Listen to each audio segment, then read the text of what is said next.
If your chair's height adjustment isn't working, don't worry. It's one of the most common Zody issues, and luckily, it's an easy fix. The problem?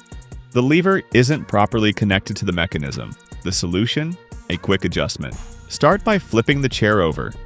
At first glance, the lever may seem functional, but it's not actually engaging. Look inside, you'll see a bolt. Grab a screwdriver and remove it.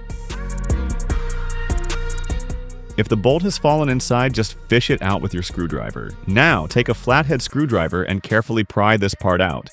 As you can see, the components inside are loose and not properly aligned. Your task is simple. Reposition them and secure everything back on its rail just like this. Once that's done, it's time to put everything back together. Start by inserting this side first, making sure the tooth fits into place. Then push the other side in until it clicks. Finally, screw the bolt back in place and you're all set. Your Zody's height adjustment is now working perfectly.